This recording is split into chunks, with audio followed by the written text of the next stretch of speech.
Alright, boom. Hey, whoa. Y'all go into the back of the, hey, I'm watching you. Come closer. Where you think you going? Y'all know damn well this title refers exactly to people like you. And you wanna run away. Look, man, come closer. You know you relate. Yo, we're breaking down the death of critical thinking, how stupidity took over. Yes. You know what I'm saying? And I see a bunch of y'all running to the back of the back because you know the shoe fits you very well. Hey, you're here to learn, right? I don't know how many of y'all are part of this group that's being referred to by this title, but let's see it. Cause this mind is straight chatter, but I can barely say something. I feel like shit don't matter, so beware the fun cutting. It's volumes of demise. I hear the sound buzzing, so when she said she wanna die, and he sees she ain't bluffing, so he held her to the skies. Cries, sour momentum, passive with goodbyes. I'd rather you tell him.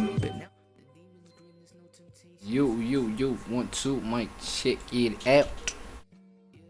Oh, yo. Alright, hold on. Hey, my fault, y'all. I was just doing that because, you know, I'm just trying to fix up my OBS right quick, dog. You know what I'm saying? So I need something to fill the gaps. Anyways, man. Give yourselves a round of applause. Y'all deserve it. Y'all look smooth. Y'all look straight.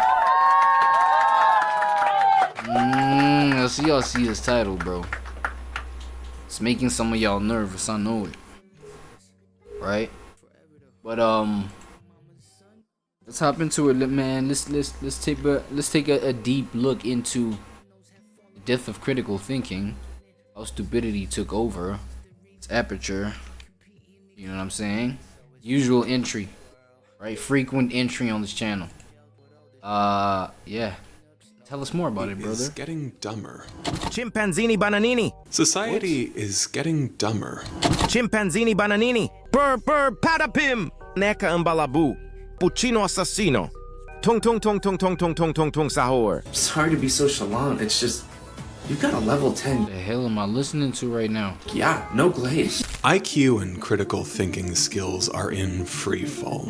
Young people don't want to go to school anymore. And Hollywood is actually making a movie about... Bro, I heard that. Oh, I seen the Skibidi Toilet film. TV franchise or whatever. This is crazy. Do you even think that, like, it's meant for little children to... I mean, do your homework. To think it's meant for little children to enjoy this is the craziest thing I've ever seen. Right, like, type this word out, Skibidi Toilet, and check it out for yourself. Skibidi. Swear to God, I was like myself. I was intrigued by it. Myself, I was pulled in. I'm telling you, it grabbed my attention. I think I saw like 2-3 episodes just from, you know, from wanting to check it out for research purposes. Boom. The toilet. Bro. I fear that... Okay, cool. Let me let him finish. We as a generation might be cooked, and what we're witnessing could be the slow death of human intelligence. Talk about it. What happens when an entire generation of humans don't develop critical thinking skills? And how will our society cope in a world where dumb people make all the decisions? To figure it out, I spoke to the researcher who literally invented the idea of measuring our attention spans, the professor who led the charge against ChatGPT cheating, and the MIT expert who's trying to understand what AI is doing to our brain. Yeah. And what I discovered was that the problem is not as simple as you might think. Aperture. Shh. Whoa. You look unusual today, brother. You look AI, dog. It's like there's no expression as you talk. Look at this. And the solution is even more difficult. You know, tornadoes don't care if you believe in them or not. They're gonna level your house anyway. Yeah, my fault. Nah, I wanted to see my boy Aperture, bro. Look, bro. Bro, this eye is like literally smaller than the other eye, bro. I don't know, but the thing is, I'm like, you know, I mean, I'll be kicking it with Aperture on this channel. Do your homework, check the, you know, check previous videos. Look different today, buddy. My fault, Simple my as you fault. might think. No, it's not a problem. It's just, you know, maybe it's been a while since we've been kicking. I don't know. You know what I'm saying? And the solution is even more difficult. Yeah. You know, tornadoes don't care if you believe in them or not. They're going to level your house anyway, For real. right? Pathogens don't care if you believe in them or not. You're going to get sick. Death of intelligence. Let's talk about it. The reverse Flynn effect? What is that, So, sir? first things first. Are we really getting stupider? Tell me, bro. It's so easy to be cynical and say the world is devolving into a real-life idiocracy. But, actually, Idiocracy. it turns out there is evidence. You might Hold on. Quick little take. Quick take. I feel like, you know, it might just be a sideways kind of a take, but I feel like it's because, you know, the world is just like bogged down with a whole lot of pressures, right? Pressures economically, pressures politically, pressures socially, pressures financially, pressures, you know what I'm saying? All kind of pressures, right? So now, and the fact that, you know, a whole lot of responsibility, like, there's a whole lot of responsibility in every individual's life, literally. You know what I'm saying? So, being kind of, because this is like jester maxing kind of vibe, you know what I'm saying? Like, there's a bunch of jester maxers, and I'm only putting it in that way. And by jester maxing, I mean like just like stupidity, making fools out of yourselves, because there's sort of a light-heartedness in like me seeing the foolishness in you, because it makes me feel better about myself. But not that if I find humor in that humor makes life kind of like soft again. You know what I'm saying? I don't know. It makes it kind of bearable again. You know what I'm saying? So if whether I see your idiocy as you know, something to you know what I'm saying? It still makes me feel better about myself, because me telling you get the F out my face, you know what I'm saying? It's like, yo, I'm you know, I'm more important, whatever. You feel me? So that element kind of makes me feel important, gives me some kind of purpose. I don't know, some shit.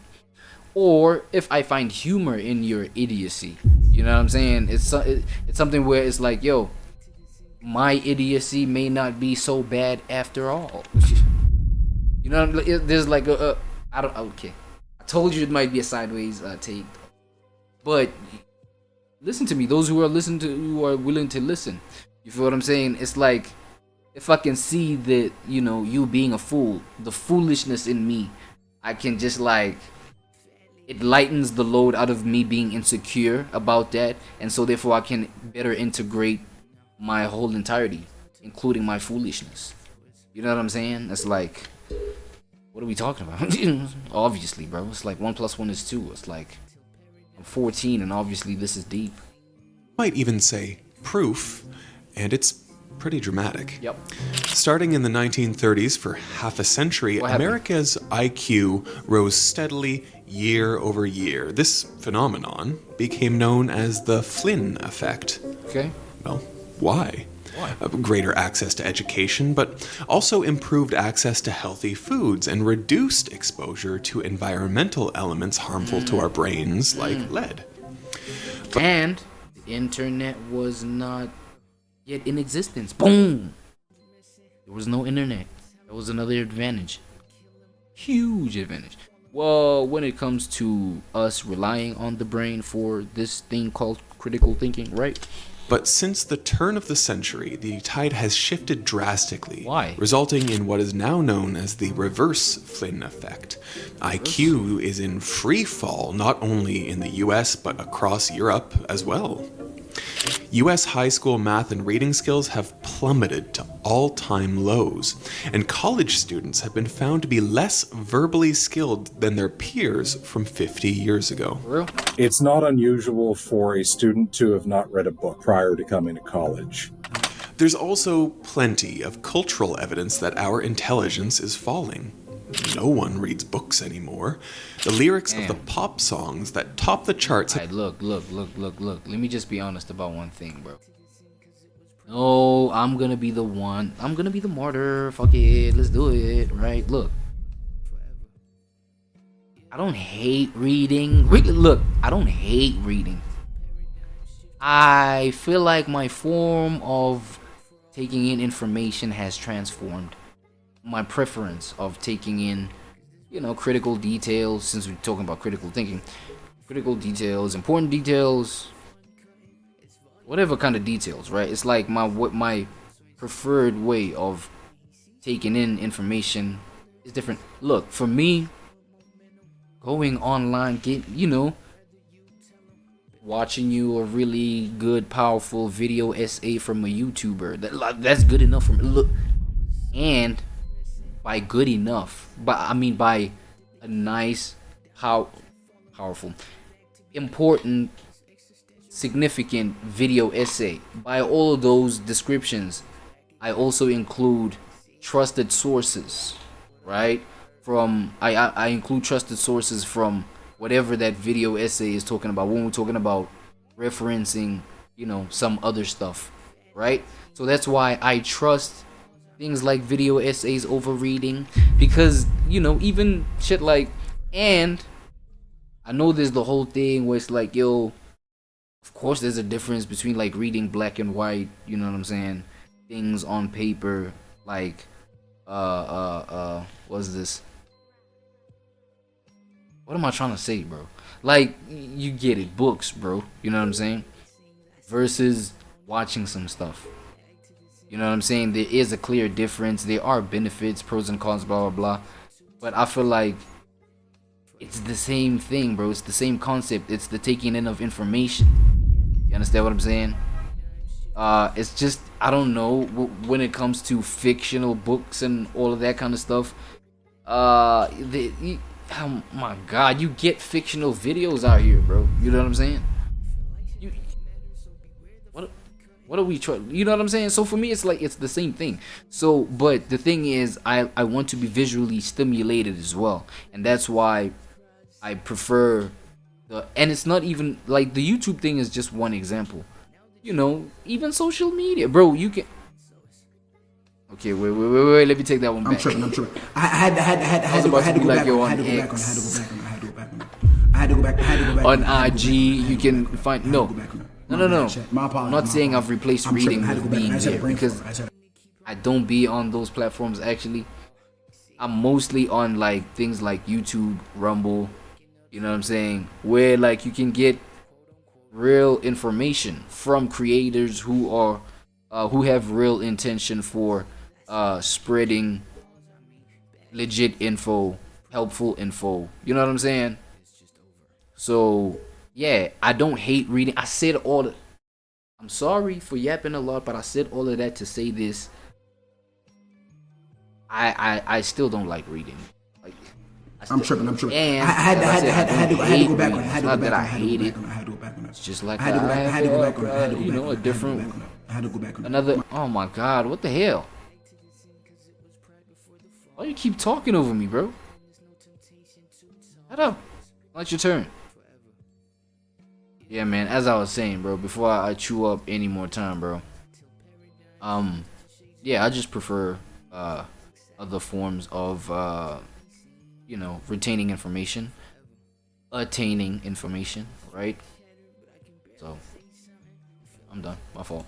Have gotten increasingly simplistic and childlike, and our standards of entertainment in general have changed from this to, well, literal brain rot.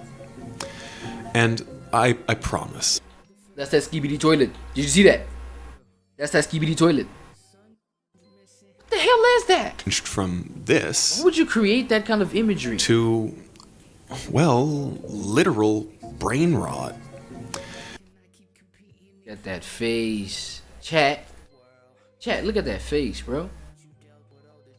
What are we doing? And I promise, this isn't just some old man yells at sky moment. What is it? It would be easy to point out things like screen time and the internet for why we're getting dumber, but we've had pretty much the exact same reaction to every technological innovation, from excessive reading to the radio, the Walkman. In fact, for a moment, There were even fears that riding in cars could dangerously stretch your brain. What? Every smart device devised by man has been accused of What about the truck drivers? Oh my god. robbing the youth of their native intelligence. But something today really does feel different, more transformative, more destructive, and that's not just a feeling. There's hard data to back it up. Critical thinking skills are in decline, and that decline is accelerating. All of this, in spite of the fact that people worldwide are far more educated than their grandparents and great-grandparents were. In 1900, the global literacy rate was barely above 20%. Today, nearly 9 out of 10 people worldwide can read and write. Nice. The average number of years a human being spends in school has ballooned over the last century. Ballooned, what does that The mean? world is indisputably more knowledgeable than it used to be. Nice. So, shouldn't there be some relationship between the amount of knowledge we possess and the amount of importance that we attach to said knowledge? That's what I'm asking Because, myself. sadly, it seems to be the opposite. The value of education is falling drastically among young people. In fact, in just 6 short years, from 2018 to 2024, the percentage of American teens who considered going to college a priority dropped by almost 40%. And it's not hard to see why. When you look at previous generations saddled with student loans and unable to find jobs even with their degrees, while at the same time an endless array of seemingly self-made online entrepreneurs flaunt lifestyles and wealth beyond the wildest dreams of the average college grad, well, you can see why education starts to look like the worst bet. Right. But even if traditional education has lost its allure, it doesn't explain why simple intellectual curiosity seems to have gone out the door as well. Well, now you are actually going to have to listen to my old man yells at sky rant. Yep. Because truly, your mum was right. It's that damn phone. Oh my god, Well, no. Part of it. Right. My name is Gloria Mark. I Gloria am Mark. Chancellor's Professor Emerita at University of California, Irvine. Nice to meet you. I am the author of the book called Attention Span, and I write a Substack on the same topic called The Future of Attention. Okay. Dr. Mark's interest in this subject originated from her personal experience back in the early 2000s. What was that? I was trained as a psychologist, so I had this very deep interest in how the mind works. Nice. And I became especially interested in it from my own experience, noticing how my own attention started to be diminishing when I was using tech, how I was multitasking. And I asked colleagues, is it just me? Does anyone else have this experience? And others said yes, they've noticed the same thing. So I figured I have the tools to be able to study this empirically, right, as a scientist. And so that's how I began to study it. What's crazy to realize nowadays is that at the time, this was pioneering work. Yeah, so unfortunately, no one had ever studied attention spans before 2004. And so we really had nothing to compare it against. And the initial results were shocking. What were they? So what we found at the time was that people switched any activity on average every 3 minutes. Yeah. But if we just looked at their attention on screens, they switched on average every 2.5 minutes. Now, at the time, this astonished me because I didn't expect, and I thought, well, maybe people might spend 15 minutes, maybe at worst 7-8 That was minutes. the expectation. But I really didn't expect to see this kind of switching of attention on screens. 2.5 minute attention span, have an ad. That's you. That's you guys. That's you boys, though. Now, but what's beautiful about this is the fact that, you know what I'm saying, now it has hit our attention. Something to do about it. There's a there's some direction where we can, you know, put some intention with regard to what we work on. You feel what I'm saying? Every 2.5 minutes on average. And it's only gotten worse. Wow. So in 2012, Oh, that was 2012? It's 30 seconds now. It's 30 seconds now, homie. What are we talking about? the average attention span was 75 seconds. Oh no, it is 30 seconds because okay, wait. We about to find out what she says. It must be 30 seconds because look at shorts. Look at things like you know, the TikTok things and right? Y'all know what I'm talking about. Like the short form videos and stuff. That stuff is like 30 seconds. Like some of these apps, they just like allow you to upload some like 30-second like type shit. It must be 30 seconds. Hold on. See what she talking about. Hold on. On screens. That was 2012. Wait, she said 2012 it was there. Hold on. And then Worse. so in 2012, the average attention span was 75 seconds Right. on screens. And then starting from around 2016 through 2020, right before the pandemic, the average comes to 47 seconds. Average on a screen before switching. This has been replicated by others as well. And this isn't just something that happens with young people like the news or your grandparents would have you believe. In our research, we have not seen a difference. I've looked at college students and people in the workplace roughly between the ages of 25 and 65. And we've looked for age differences and we've not seen them. For everyone. I'm not gonna lie, listen to me when I say this, right? I feel like if you got you a job, right? Hold on, listen to me. If you got you a job where, okay, clean, you may feel like, oh no, I'm slaving away. Like half the day I'm at that spot. It's like 12 hours, like 8 hours. Like, bro, it's crazy. 10 hours going crazy, bro. I feel like those are the kind of like gigs, right? Like those jobs, those are kind of like experiences that at least help keep you focused for all those hours, bro. Bro, look at what humanity has lost in just, you know, being the ADHD society. Look what, like 40 seconds, 47 seconds. That's your attention span. You feel what I'm saying?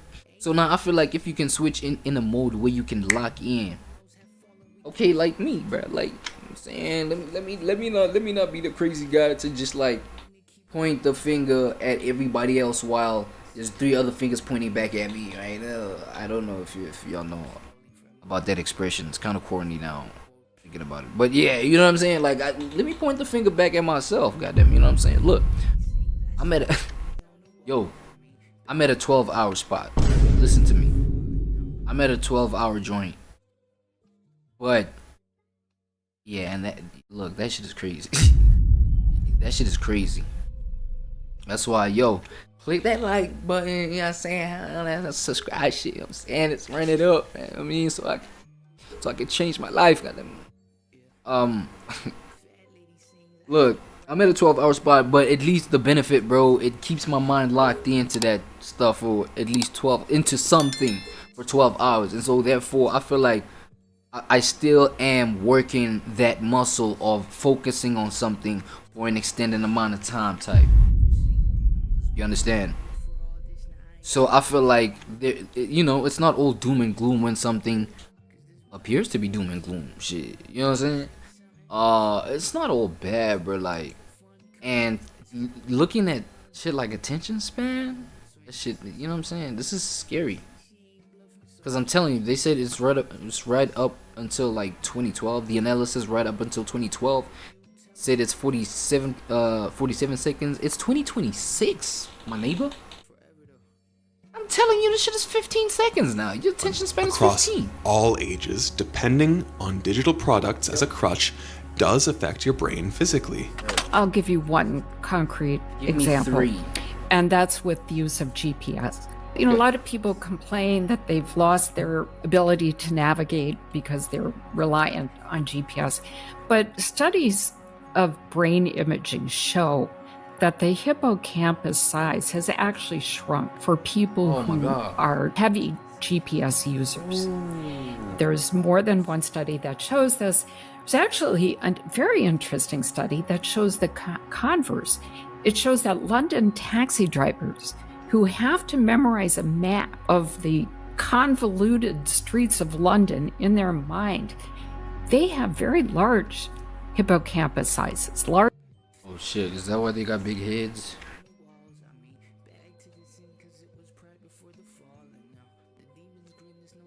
Larger than people who don't have to do it. So we are seeing an effect of this in terms of hippocampus size. Okay then, but how do these changes affect our lives? It certainly is affecting us. Certainly we're seeing a correlation of stress with shorter attention spans. And in fact, the World Health Organization had designated stress to be an epidemic of the 21st century. Because when you're switching your attention so rapidly, you're not thinking deeply. You're not becoming a shallow society. Reflecting. You're not deliberating over the material. There's a psychological concept called depth of processing, which means that the more people are actively engaged with information, the better they are able to comprehend it and to retain it. That doesn't happen. The more people that are engaged, right? Hold on. Let me let you say that again. Are actively engaged with the material. More people. There's a psychological concept called depth of processing, which means that the more people are actively engaged with information, the better they are able to comprehend it. Whoa, is that how algorithms are built? You know what I'm saying? Is that the ideology? Because you gotta understand where you see a whole lot of traffic in terms of, like, maybe, let's say for example, you see a channel with a whole bunch of maybe subscribers, or maybe a video that, like, you know, your algorithm recommends to you, and it has a whole lot of, like, you know what I'm saying, views and things like that. But you see, it's like, you know, ashy thumbnail, weak title, whatever, but it's like it got a whole bunch of views. That curiosity that sparks, be like, yo, what's up with this? Why does it have so many views? And yet I don't see that pull, you know, immediately, just off rip. That might be it, you know what I'm saying? No, but then they were like, now she said the easier it is for you to comprehend that. Not the easier it is for you to get clickbaited. Nah, okay, my bad. You know what? I think I got it wrong. My fault. And to retain it, that doesn't happen when we're, you know, looking at short snippets of content from educators in K through 12 who I've been speaking with. They tell me that students are having a much harder time paying attention than earlier years. And so what they're doing is they're adjusting content to match shorter attention spans. I worry about a gradual shift in society to not only reinforce our short attention spans, but to accept them. That we're reaching a new level of normal where it's fine to have short attention spans. It's fine to not do the cognitive work to be able to. So standards are gonna shift. I feel like standards are gonna shift, because think about it. If attention spans are shorter, it means like the times that you spent in a class for a certain period. Like, for example, I don't know how other schooling systems do it, other education systems, but where I'm at, right, there's like, you're in school and y'all switch classes, you know what I'm saying, or at least switch subjects every, I don't know, 30 to 45 minutes or whatever. well, you know, when I was in school, shit, it was like 45 minutes or whatever, right? That's like a period. We call that a period school, and then we switch periods. You go next period, that's the next subject, next class, next teacher, da da da. You know what I'm saying? So now that's gonna have to be shorter. You know what I'm saying? Or maybe, yeah, the attention, the focus that even a student can put on a subject matter at school. You know, like the time, you know, the duration at which you teach the kids. It's gonna have to be like in short spurts of time. Like that's crazy, right? Like instead of maybe teaching a class of kids on a certain subject for like maybe a whole hour, maybe that's the standard like time, or a whole 30 minutes. It's just gonna be like 5 minutes. Damn. Now, how many things can you squeeze in like one teaching, one lesson within 5 minutes? Gonna need a whole lot of creativity, bruh. Yeah, you know what I'm saying? Shit. Get back and use the short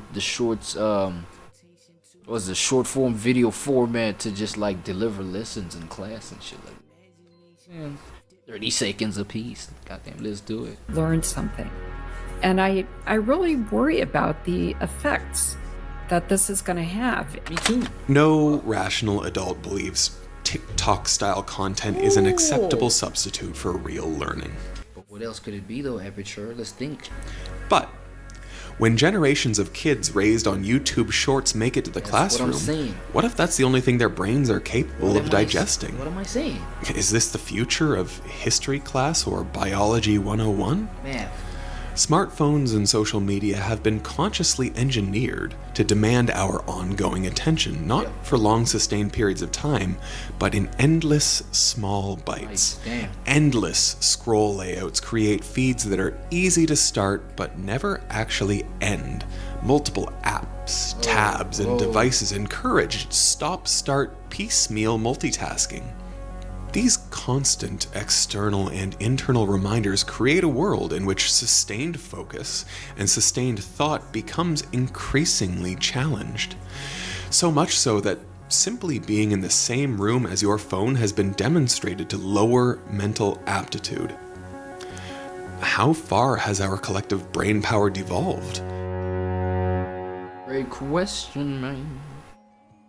What happens to a society when too few of its citizens possess the intellectual curiosity and the mental stamina to seek out facts and evaluate objectively? No, wait. Let me lock in. My fault. Let me just read that.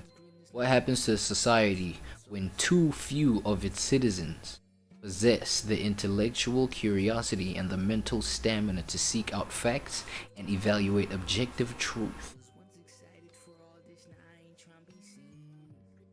I think objective truth can be manipulated. Boom.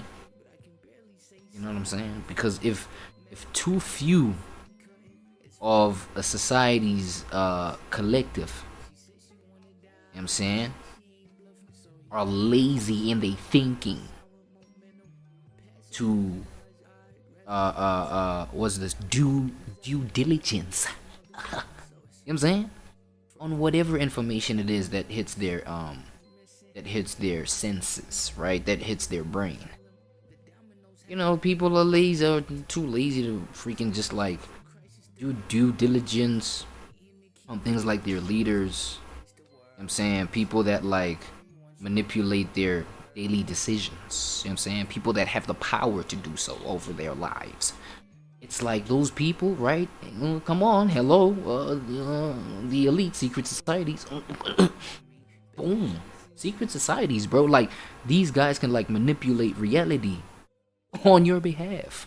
Like they, you know, like somebody, because objective truth has to be held by some entity, like, you know what I'm saying, to keep the standard of what the truth is. And so therefore, if you don't know it, or you're lazy to seek out the information, or you know, or the least curious to seek out facts about whatever it is, whatever the truth is, I can hide it from you and manipulate it from you. I can literally control you. Hello, the modern world. Let's do it. Truth. For Renee DiResta, the doorway to a scary new world cracked open back in 2013. In researching preschools, Renee noticed that childhood vaccinations for deadly diseases like measles, which she had given her own child without a second thought, were, in her California Bay Area community, seemingly seen as optional at best. I actually went to the California Public Health databases, and there were some schools in the neighborhood that had measles rate uptake in like 33%. And I said, my God, this is insane, actually. So I started writing about it. Despite a measles outbreak in California linked to Disneyland, local law at the time allowed for voluntary opt-out of vaccinations for any reason. Leading the charge against that law was a state senator who also happened to be a pediatrician. And I got involved in that legislative fight. Me and a couple of other moms who I didn't even know started an organization called Vaccinate California. We met on the internet. At that point, Renee quickly became acquainted with a passionate group of whose existence she was previously unaware. Right. The anti-vaccine movement had been very well networked online for a very long time. And they had also been very accustomed to using techniques like harassment to push people out of the conversation for a very long time, because unfortunately it works. You can use intimidation. Renee was shocked to see that for anti-vax zealots, few tactics were actually off the table. I had a Facebook profile which I hadn't locked down in a million different ways yet. I didn't know better at the time. And they went and they took pictures from my profile of me with my baby. We were at Disneyland for Halloween. I was dressed as Maleficent. He was dressed as the little crow. And they said that, they took those photos and they started sharing them into harassment hashtags saying that we were Satanists. Other moms in Vaccinate California endured the same. They would send instant messages to people's older kids, to kind of like high school age kids, saying like, do you know what your mom is doing? So it was these sort of tactics that were gross, really, but the intent was to make it feel like it was a liability to participate. This isn't unique to the anti-vaccine movement, of course. These and other eye-opening experiences led Dr. DiResta, now a research professor at Georgetown, to write a book called Invisible Rulers: The People Who Turn Lies into Reality. We reached out to Renee to help us first understand why junk science and other mistruths wield so much power in online dialogue, increasingly nowadays spilling over into the real world. Notice the use of the word lies in her. Yo, before we get into lies and stuff like that, quick word from our sponsors. We'll be right back.